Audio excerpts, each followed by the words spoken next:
لیکن تب پڑھنا ایک بہت بڑی بات تھی. یہ ان کی زبانی جب وہ مجھے پہلے بتاتے تھے کہ اس کھیت کے نیچے, اس درخت کے نیچے, ادھر بیٹھ کے, مطلب کوئی ایک جوہڑ, گلی کے کونے, کھیت کھلیان, ٹیوب ویل ہو گیا, ایسی جگہوں پہ 3-4 دوست ہم لوگ پڑھے. تو وہ کہنے کا مطلب ہے پڑھتے پڑھتے آرمی انہوں نے جوائن کی, ٹھیک ہے نا. آرمی جوائن کرتے, محنت کرتے کرے وہ آنرری کیپٹن بن گئے آرمی میں, ٹھیک ہے نا. اور یہ اس وقت ایک کرسچن کمیونٹی کے پاکستان کے کوئی 3 یا 4 آفیسر ہوں گے, ٹھیک ہے نا. 42 کی ان کی پیدائش ہے. تو پھر وہ کہتے ہیں جناب آرمی میں چلے گیا, آفیسر بن گیا, میں پروموشن لیتا رہا. آرمی جوائن کرنے کے بعد بھی میں آرمی کو خود بھی پڑھتا رہا, آرمی کو پڑھاتا بھی رہا. واہ واہ واہ, کیا بات. پہنچتے آنرری کیپٹن ایک کرسچن کو بنا دینا ایک بہت بڑی کریڈیبلٹی ہے. آرمی کسی کم لوگوں کو ایسے محاذ پہ یا ایسے اعزاز پہ لے کے جاتی ہے. تو یہ اعزاز اس کو جنرل مشرف صاحب نے بخشا تھا. میں ان کا بھی شکریہ ادا کرتا ہوں آرمی نے کہ کسی نے ان کی صلاحیتوں کو مانتے ہوئے, سمجھتے ہوئے ان کے سودے پر چاہے. تو یہ ہم پاک آرمی کے بھی شکر گزار ہیں. ظاہر ہے پھر میں اپنی بات ذرا شارٹ کٹ کروں گا. گاؤں کا جو کلچر ہوتا ہے, بندے نے مطلب سب سے پہلے ہم نے گلی ڈنڈا کھیلنا شروع کیا, سیدھی سی بات ہے. کینچے, اخروٹ, وہ ٹائر بھی چلانا, چھپڑ میں بھینسوں کے ساتھ بھی نہانا, یہ سارے شوق جو گاؤں میں رہتے ہیں وہ اچھی طرح اس چیزوں سے نا انکاری نہیں ہو سکتے. ہم نے یہ سارے کھیل لے. ساتھ تعلیم کا سفر بھی جاری رہا. اور خیر کہنے کا مطلب ہے کہ میرے باپ نے گاؤں میں تعلیم حاصل کی, ٹھیک ہے نا. مجھے یہ ظرف حاصل ہے کہ میں جب میرے والد نے ذرا آرمی جوائن کر چکے تھے, میرا پہلا اسکول جو کوئٹہ کا سینٹ مائیکل سے, کوئٹہ میں نا پہلے اسکول سے جانا شروع کیا میں, ٹھیک ہے نا. جہاں ٹوٹل تعلیم جتنی تھی تب گوروں کا دور تھا. ٹوٹل آپ کی دینی دنیاوی تعلیم سر جارج ہوتے تھے, اور مس سوزی نام مجھے یاد ہے, انگلش اسکاٹ لینڈ کی تھی. میں ان کا شاگرد. دینی اور دنیاوی تعلیم 10-12 سال میں نے گوروں سے ہی پڑھی.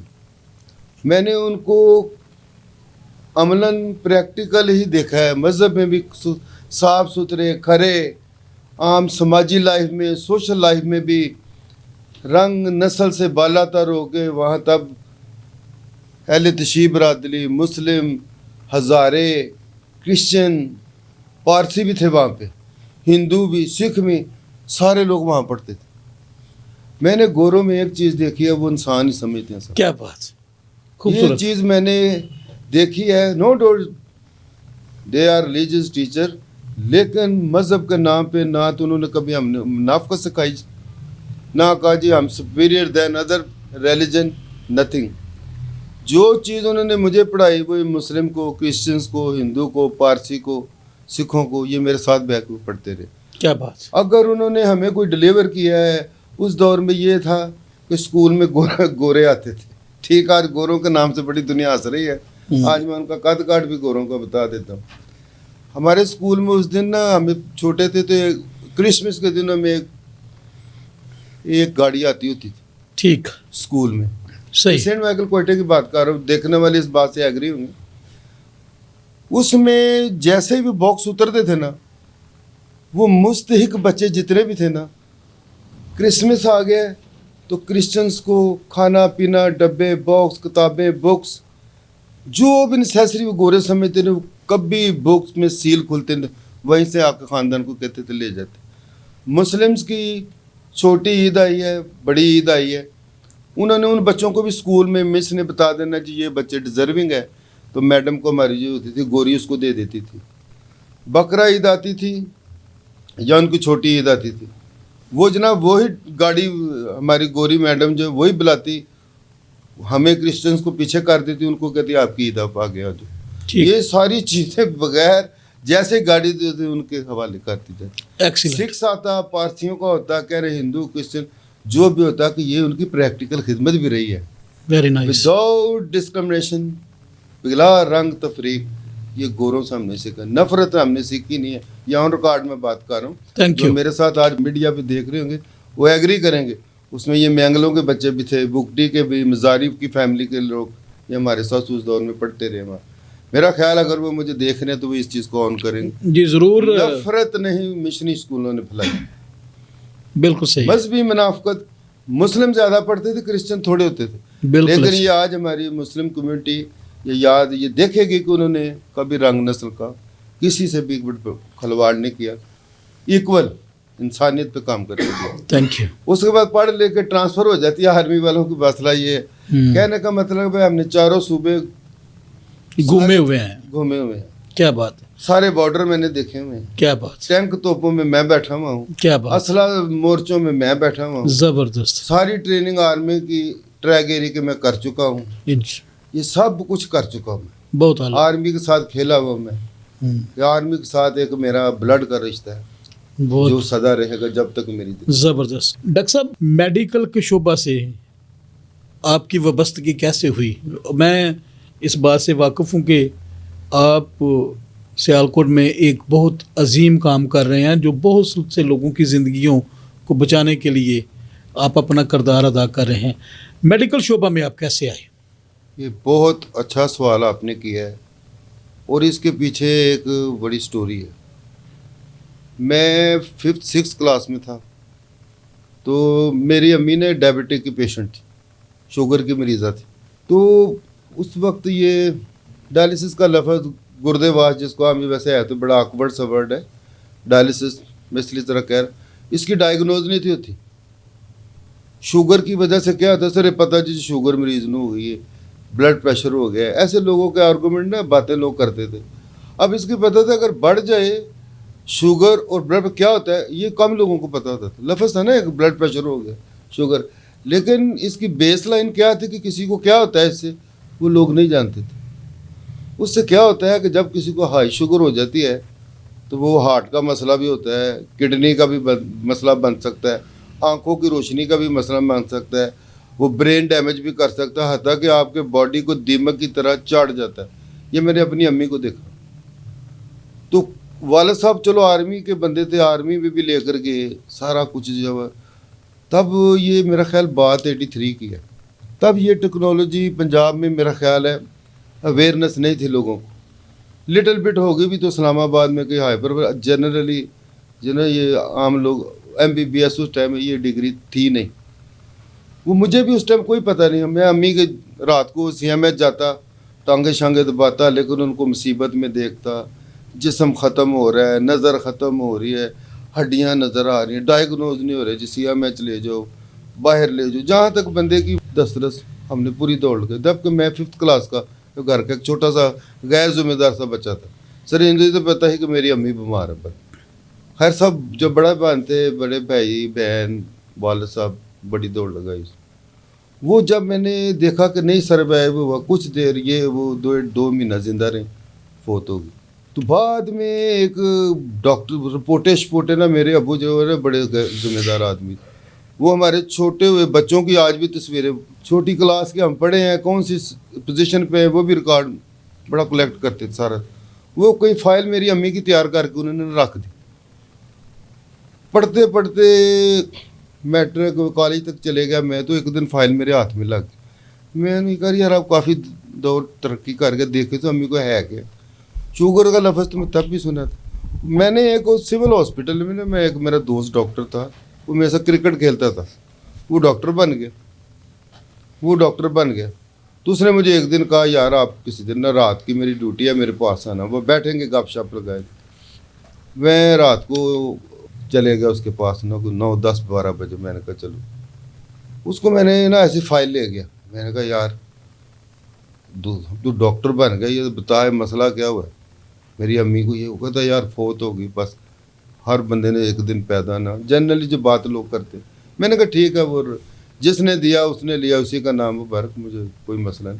لیکن اس سے ہوتا کیا ہے blood pressure sugar. I am this that time I am as a non medical representative, I am not join to medical. اس نے کہا اس سے یار میں نے پڑھا ہے کہ اس سے جناب گردے خراب ہو جاتے ہیں, پیٹ میں پانی پڑ جاتا ہے, آنکھیں خراب ہو جاتی ہیں, دل, حتیٰ کہ درخت کو دیمک میں. یار یہ سیم تو میری امی کو ہوا ہے. تو میں نے کہا اس کا کیا حل ہے ابھی. وہ کہتے تھے اس ٹائم اگر انہیں ڈائلسس ہوتے